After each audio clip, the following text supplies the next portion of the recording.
In the midst of World War II, the Japanese expanded their empire by seizing the Philippines from America.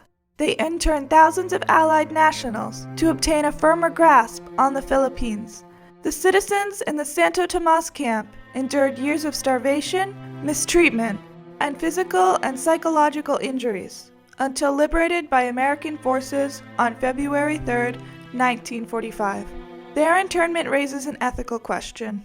People today need to consider if tragic treatment of fellow humans is a price they're willing to pay for a triumph in war. America's bright jewel of the Orient since the Spanish-American War, Manila, was the capital of the Philippines and a party city. Americans flocked to Manila with its many jobs. Karen Lewis, an internee, said, "We were pampered, isolated American colonials abroad.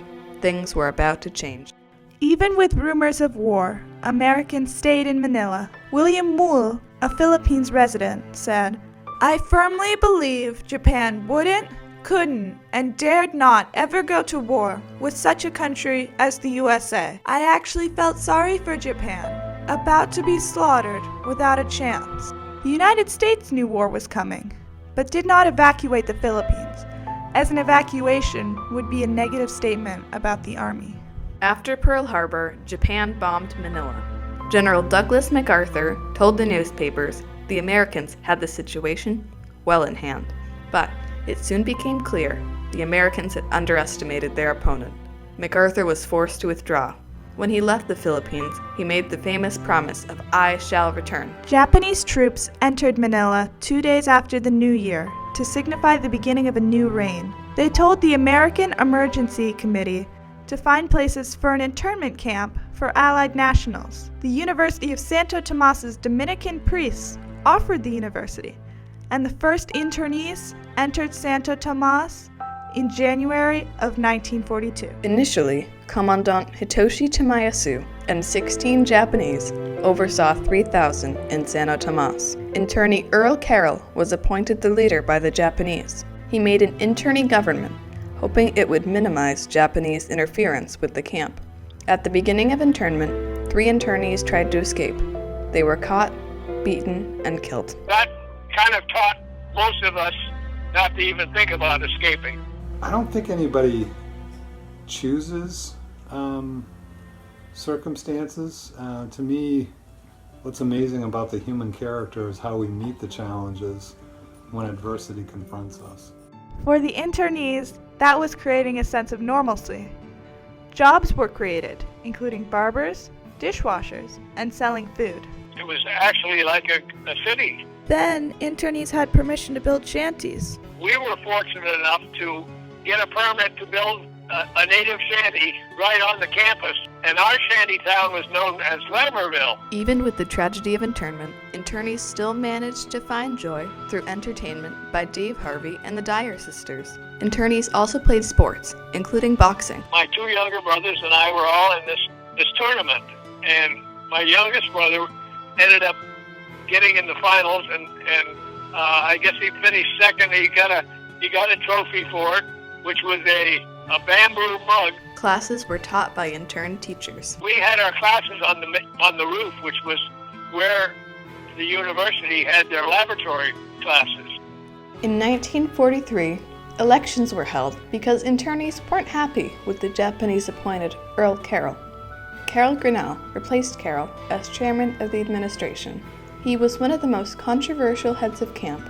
He used his own business contacts and money to help internees who needed it. But 6 months later, when Earl Carroll was re-elected, Grinnell refused to step down. By doing so, he had taken away the internees' right to vote, one of their last rights remaining in internment. Santo Tomas was becoming very crowded. Kind of crammed in there like sardines in a can.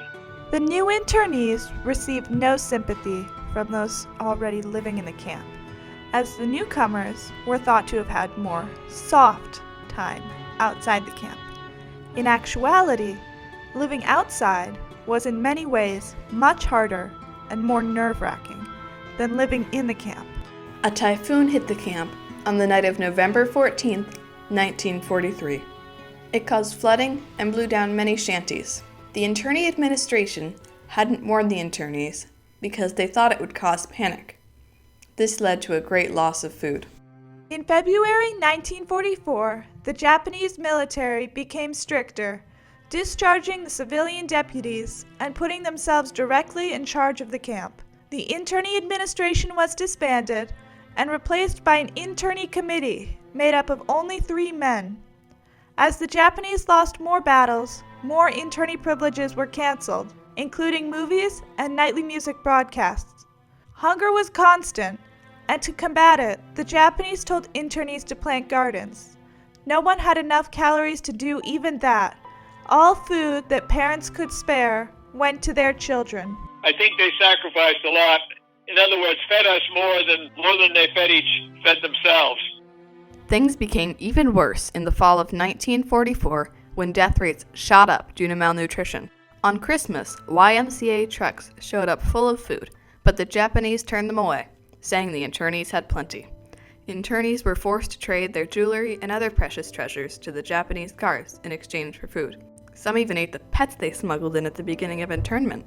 The Japanese considered liberating Santo Tomas themselves, but Earl Carroll urged them not to, knowing the situation would be much worse if the internees were left to fend for themselves.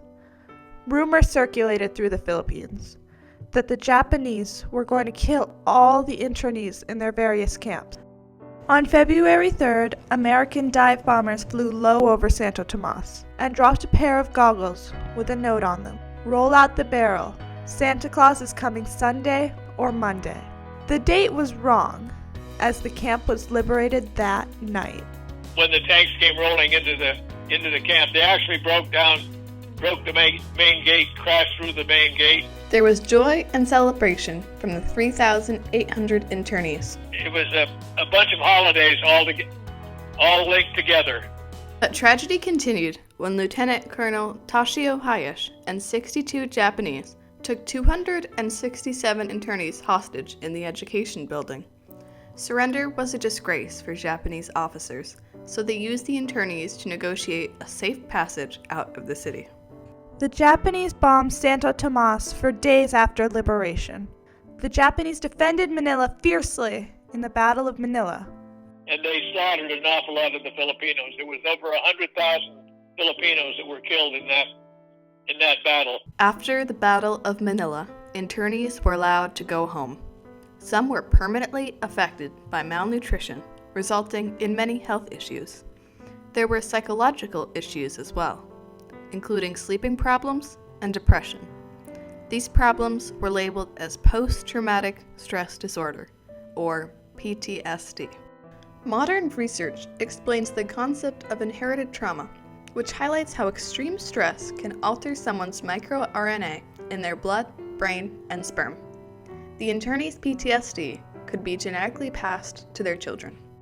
Some people felt being interned was worth it, as they learned to appreciate the simpler pleasures and value their freedom. Patience is the best quality that I got out of Santo Tomas. The internees were never paid reparations. That has never happened, and as a matter of fact, there was a group of people that worked very hard trying to convince the Japanese that they needed to pay us. The internees were exposed to horrible tragedy and triumphed by adapting to their dire circumstances. As countries go to war today, it is important to remember Santo Tomas. While the internees triumphed in small ways during the war years, echoes of tragedy linger in them and their children still. This is not the only way the tragedy of internment continues. Modern internment camps still exist today, continuing the seemingly endless cycle of horrible tragedy and small triumphs. Internee Emily Van Sickle said it best. We, in Santo Tomas, learned to exist without the freedom that we had taken for granted before the war. May we who regain our priceless freedom be ever vigilant in guarding it, not only for ourselves, but for, and with, all our fellow human beings, against any who would deny the just rights of others.